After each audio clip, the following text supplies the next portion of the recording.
Wahenga walisema kinga ni bora kuliko tiba. Hata hivyo, tahadhari hiyo mara nyingi husahulika hadi pale majanga yanapotokea.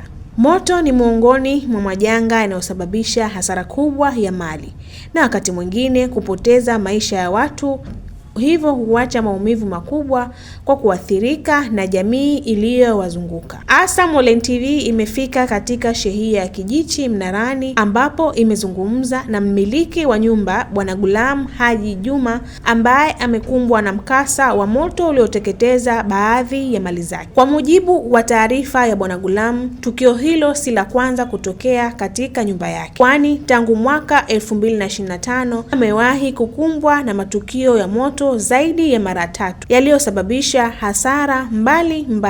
Moto mara 3 kuja. Mara ya kwanza ulikuja mwaka 2025, nafikiria ilikuwa mwezi wa 10.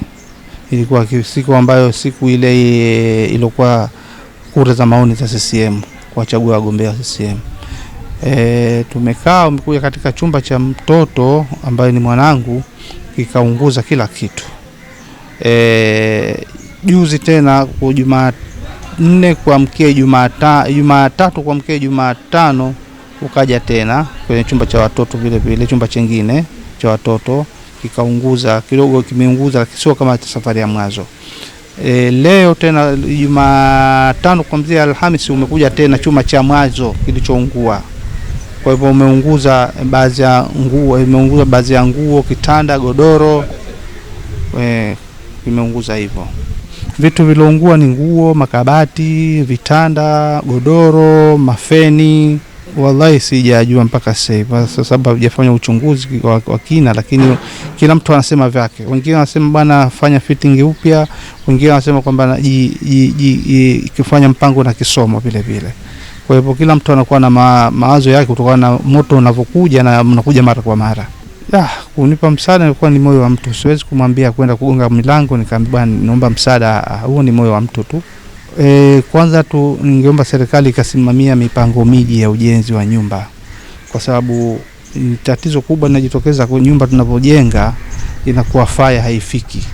Kwa hivyo nafikiri labda ushauri wangu ndio huo. Kwa upande wa majirani wanaoishi katika eneo hilo, wameeleza masikitiko yao kuhusu tukio hilo, huku wakisema hali hiyo imekuwa ikizua hofu kutokana na kujirudia kwa matukio ya moto katika nyumba hiyo. Moto huu ulianza kwa muda wa alfajiri, ule muda wa swala.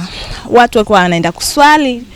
Sasa tulisikia kelele za watu wakipiga makelele, wanasema moto moto moto.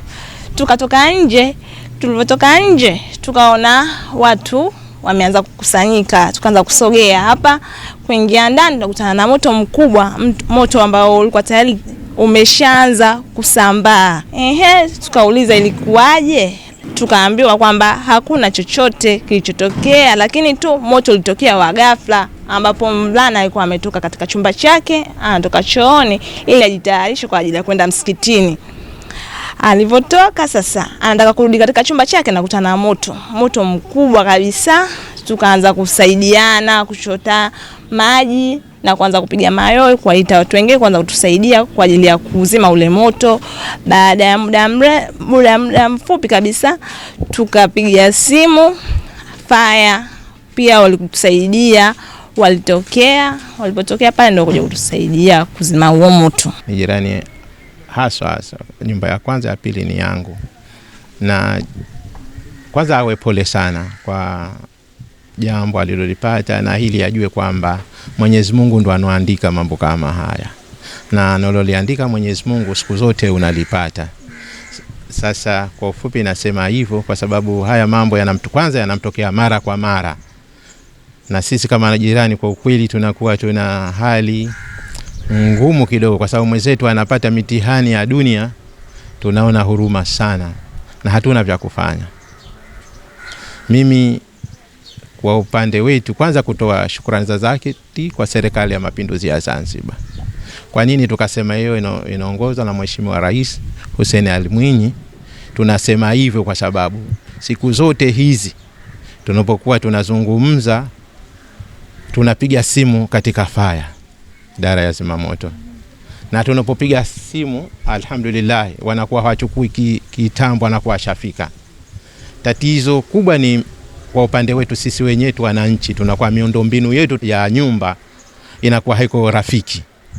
Hapa ndo tatizo kubwa, lakini sasa hivi kwa kikosi cha zimamoto tunatoa shukrani zetu za dhati. Kwa kikosi cha zimamoto tunatoa shukrani zetu zote kwa majirani tulivyoshirikiana. Majirani tumeshirikiana vizuri sana, kwa sababu mambo haya yanapotokezea tunakuwa tunashirikiana kwa pamoja na tunazima huu moto. Akizungumzia tukio hilo, mkuu wa kitengo cha uokozi na zimamoto Zanzibar, ndugu Asha Othman Said, amesema kikosi cha zimamoto kilifika eneo la tukio mara baada ya kupata taarifa na kuchukua hatua za kudhibiti moto huo ili kuzuia kuenea katika maeneo mengine. Kwa majina naitwa Mraki Mwandamizi Asha Othman Said, mkuu wa kitengo cha zimamoto na uokozi Zanzibar. Siku ya Jumanne ya tarehe 16 mwezi wa 6 2026 mnamo majira saa 11:26 alfajiri tumepokea taarifa kwa njia ya simu inayoeleza kuwa kuna nyumba inaungua moto huko Kijichi Mnarani. Hatua tuliochukua kama kada yetu ni kuelekea kwenye eneo la tukio. Tumefika saa 11:33 na tumeukuta moto huo umeshazimwa. Tukio hilo lilikuwa ni la nyumba yenye namba 570 inayomilikiwa na ndugu Gulam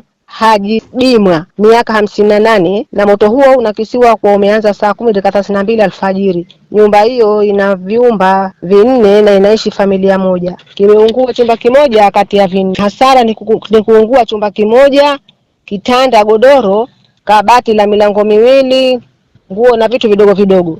Ni kuwa wasiache tu kutupigia namba yetu ya dharura pindipo tutakapotokezea tukio pale.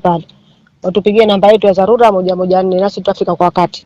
Hata hivyo, chanzo cha moto huo bado hakijulikana, huku uchunguzi ukiendelea kubaini sababu halisi za tukio hilo. Na hizi ni ripoti za ASAM Online TV. Jina langu ni Hawa Jafar Khamis, lakini nyuma ya kamera ni Madina Omar.